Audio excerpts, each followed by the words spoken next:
Insultning ikkita asosiy turi mavjud. Gemorragik insult arteriyalar yorilishi natijasida miyaga qon quyilishi va ishemik insult miya arteriyalariga tiqish natijasida yuzaga keladi. Gemorragik insultlar o'z navbatida ikki turga bo'linadi. Miya ichidagi qon quyilishi, intraserebral qo'nish. Bunda qon miya to'qimasi ichiga to'planadi va subarachnoidal qo'nish. Bunda qon miyaning yumshoq va to'rsimon pardalar orasiga to'planadi. Biz asosiy e'tiborni intraserebral qo'nishga qaratamiz, chunki ular tez uchraydi. Faqat miya to'qimasi zararlaydigan intraserebral qo'nish parenximatoz ham deb ataladi. Agar qon miya qorinchilariga, ya'ni suyak miya suyuqligi bo'shliqlariga to'lsa, bu intraventrikulyar qo'nish ham deb ataladi. Keling, miya rotoyasi asoslarini boshlaylik. Miya bir nechta hududlardan tashkil topgan. Eng ko'zga ko'ringan qismi bu bosh miya bo'lib, u ikki yarim sharga bo'lingan. Har bir yarim sharning tashqi qismi po'stloq bo'lib, u 4 bo'lakka ajratilgan: frontal, parietal, temporal va occipital. Bundan tashqari bir qator qo'shimcha tuzilmalar mavjud. Masalan, pastda joylashgan miyacha, shuningdek, bosh miyani orqa miya bilan bog'laydigan poya.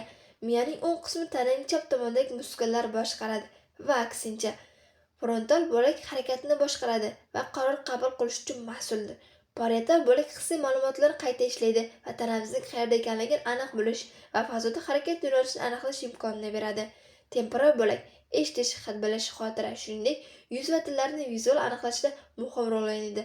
Va nihoyat occipital bo'lak birinchi navbatda ko'rish uchun mas'uldir. Po'stloq ichida chuqur tuzilmalar joylashgan, masalan, ichki kapsula. Bu neyronlarning po'stloqqa boruvchi va uni chiquvchi axborot o'tkazuvchi magistrlarga o'xshaydi. Bazal gangliyalar ham bor.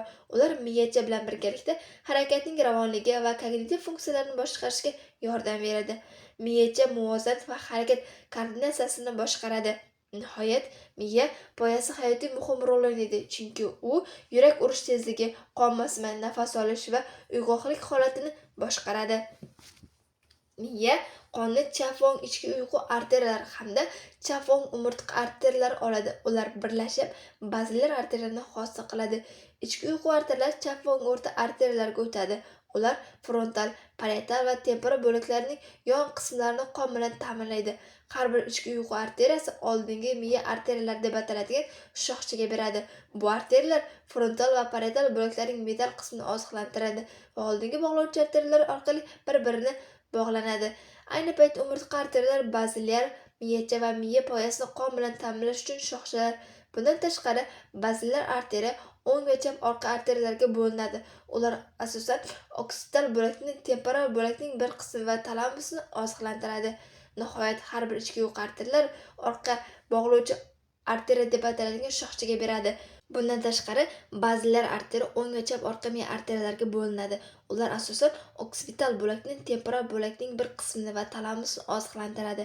Nihoyat, har bir ichki uyqu arteriyalar orqa bog'lovchi arteriya deb ataladigan shoxchaga beradi.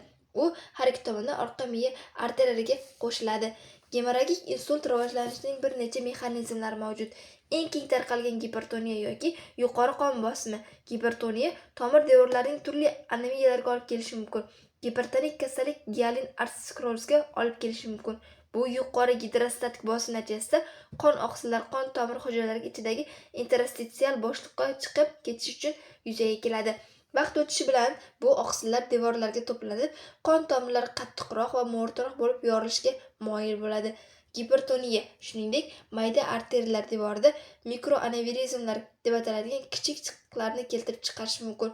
Bu anevrizmlar chorsat bo'chart anevrizmlar deb ataladi va ular ko'pincha mayda arteriyalar, masalan, lentikulyar tomirlarda to'planadi. Intraserebral qo'nishlar ba'zida arteriovenöz malformatsiyalar bilan bog'liq. Bu arteriyalar vena bilan to'g'ridan-to'g'ri bog'laydigan va qon tomirlariga chigal to'plami. Bu kapillyar to'rga o'xshaydi, lekin tomirlar ancha katta. Vaqt o'tishi bilan bu anomal tomirlar yorish va gemorragik insultga sabab bo'lishi mumkin. Intraserebral qo'nishlar, shuningdek, miya arteriyalarining o'zini zararlaydigan holatlar ham bog'liq. Masalan, vaskulin qon tomirlari devorining yallig'lanishi, tomir o'smalari, masalan, gemangioma qon tomiri endoteliy hujayralarining yaxshi xulqli o'smasi va serebral amyloid angiopatiya. Bu degenerativ kasallik bo'lib, unda miya to'qimasida g'ayritabiiy oqsil hosil bo'lib, arteriyalar devorlariga to'planib, ularni kamroq elastik qiladi. Intraserebral qonash shuningdek ishemik insultdan keyin ikkilamchi ravishda ham rivojlanishi mumkin.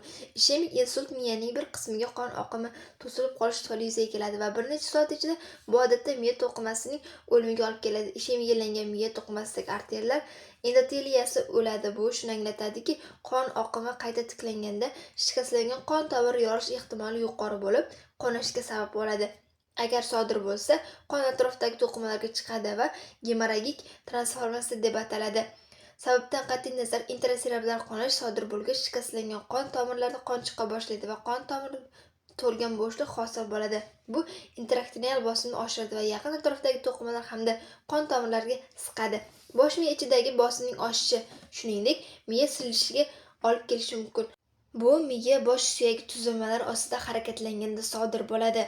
Bu tuzumlar orasida miya poyasini ikkili yarim shardan ajratuvchi falx cerebri, oksital bo'lakni miyachadan ajratuvchi tentorium cerebri va bosh miya suyagi poydevoridagi teshik, katta ensa teshigi mavjud.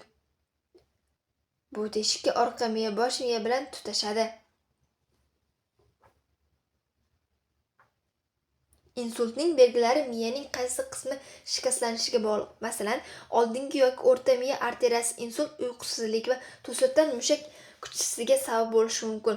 Agar insult odatda chap frontal bo'lakda joylashgan bo'lsa, broka sohasidagi yoki odatda chap temporal bo'lakda joylashgan bo'lsa, vernika sohasiga ta'sir qiladi. Bu mos ravishda tushunarsiz nutq yoki nutqning tushunmasligiga olib kelishi mumkin. Agar orqa miya arteriyasi insulti yuz bersa, ko'rish buzilishi kuzatilishi mumkin. Ba'zi umumiy insult belgilarini eslab qolish uchun qisqartma. Udar, yuz, bemor tabassum qila olmaydi.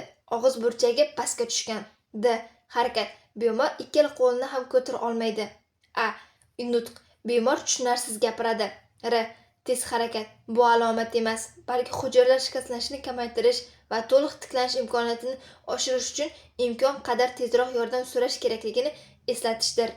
Gemorragik insultning joylashuvi va hajmini aniqlash va tasdiqlash uchun kompyuter tomografiyasi yoki magnit rezonans tomografiya kabi tasvirlash usullaridan foydalanish mumkin. Bundan tashqari, angiografiya miya to'qimalaridagi qon to'plangan aniq joyni ko'rishga yordam beradi. Intraserebral qonashni dorilar bilan davolash gipertoniyani boshqarishga va intraktinal bosimni pasaytirishga yordam beruvchi preparatlarni qo'llashni o'z ichiga oladi. Jarrohlik davolash usullaridan bosh suyagi terapiyasi qo'llanadi. Bu usul qonash bosh suyagi yuzasiga yaqin bo'lganda intraktinal bosimni pasaytirishga yordam beradi. Kranotomiyada bosh suyagining bir qismi olib tashlanadi, to'plangan qon chiqariladi va bosim pasaytiriladi. Shu bilan bir qatorda, agar qonash miya to'qimasining chuqur qismida joylashgan bo'lsa, stereotaksik aspiratsiya o'tkazish mumkin. Bu qonni so'rib olish va intraktinal bosimni pasaytirish usuli hisoblanadi.